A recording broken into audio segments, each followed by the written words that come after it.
अस्सलाम वालेकुम नाज़रीन, मैं आप सबका इस्तकबाल करती हूँ अपने चैनल उर्दू की दुनिया पर। नाज़रीन, अब की बार मैं अपनी लिखी हुई कहानी लेकर हाजिर हुई हूँ जिसका उन्वान है खाली हाथ। सीमा, आज मैं समीर को सब कुछ सच बताने जा रही हूँ।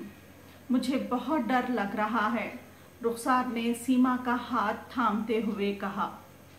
समीर जब भाई से मिलने आया था तब उसने मुझे देखा था और तब मैं उसकी बातों को मजाक समझती रही। कितनी नादान थी मैं, मगर आज मुझ में हिम्मत जुटी है उसे अपनी हकीकत बताने की। फिर डर किस बात का है रुखसार? याद है तुमने 2 मर्तबा खुदकुशी करने की कोशिश की थी, तब तुम डरी नहीं थी। अब जब तुम हकीकत बताने जा रही हो तो डर किस बात का? मैं मर जाना चाहती थी सीमा, मुझे अपने वजूद से नफरत थी, रुखसार ने बड़े कर्ब से कहा। उसकी आंखें नम होने लगी। चलो अब खुदा का नाम लो और जाओ।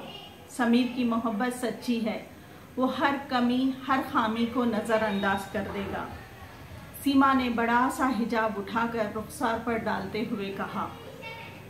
सड़क की दूसरी तरफ समीर बेचैनी से रुखसार का मुंतजिर था। रुखसार पर नजर पड़ते ही वो मुस्कुराने लगा। रुखसार तजब्जुब में दिल की धड़कनों को बमुश्किल संभालते हुए ट्रैफिक की आवाज़ों से बेखबर दौड़ी चली जा रही थी। तभी समीर रुखसार को संभल कर आने का इशारा कर रहा था और वो चीख रहा था, रुखसार रुखसार, मगर रुखसार अपनी धुन में अपने महबूब से मिलने सारी दुनिया से बेखबर आगे बढ़ रही थी।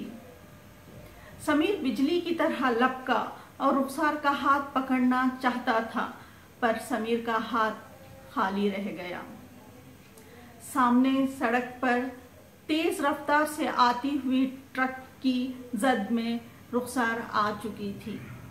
उसके सर से खून बह रहा था, आंखें बंद हो रही थी।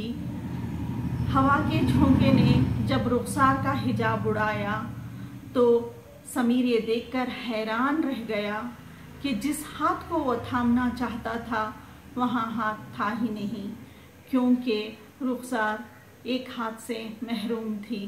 तभी समीर का हाथ खाली रह गया। शुक्रिया।